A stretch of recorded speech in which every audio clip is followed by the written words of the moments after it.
The story of Jesus and the scribe is the one unequivocally positive interaction between Jesus and the representatives of the Jewish establishment.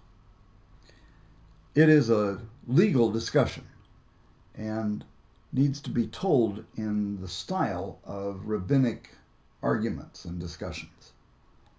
The rabbi's question, or the scribe's question, is a question that was frequently asked in rabbinic discussions.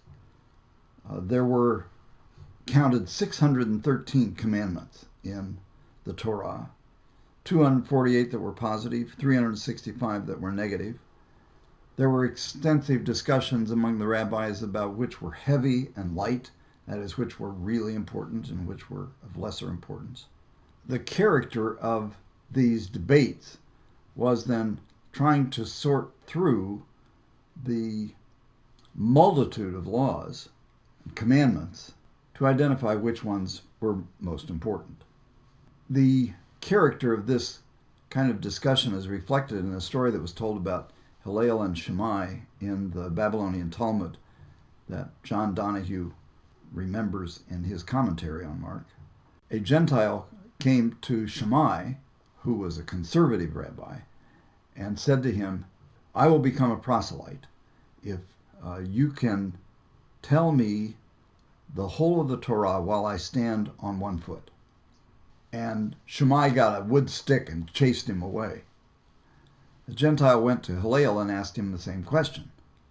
And Hillel said, "Whatever you find hateful, do not do to your neighbor. This is the whole of the law. Everything else is commentary. Go and learn this." Hillel then responds in a way that is like the way in which Jesus responds. And what he cites as the center of the Torah is the Golden Rule, what was called the Silver Commandment. Jesus' version of the answer to this question is different than Hillel's. Jesus first cites the most central tradition of Israel, the Shema, which is from Deuteronomy. "Hear, O Israel, the Lord our God, the Lord is one. And you shall love the Lord your God with all your heart and with all your soul and with all your strength."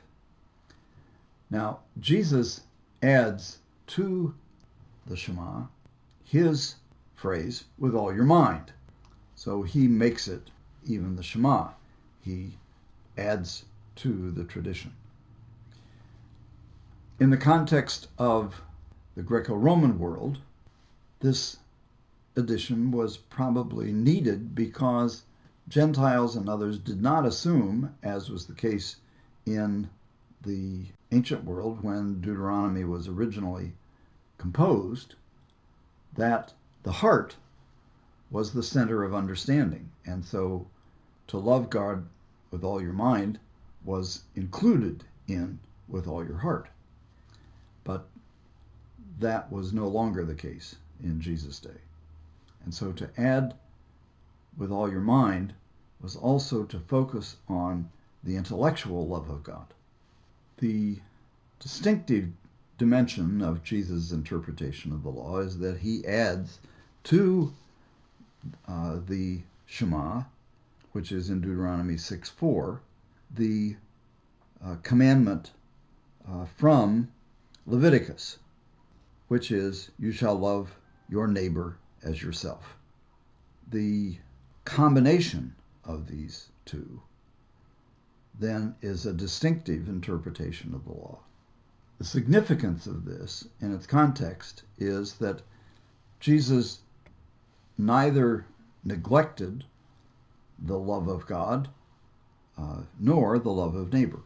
And this story then is a highly both devotional, theological answer and an ethical answer.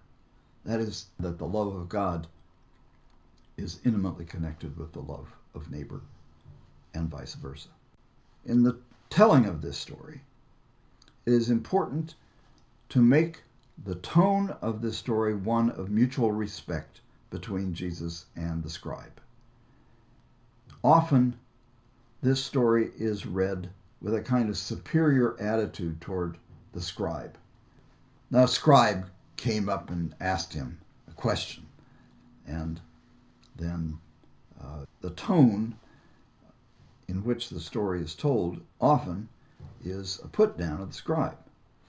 I'm sure that that was not how Mark told the story.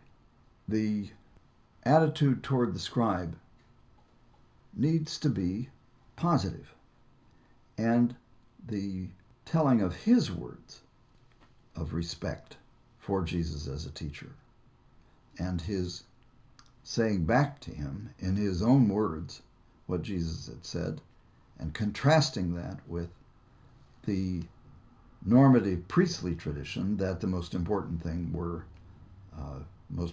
in the law was to make sacrifices and to bring offerings to the temple.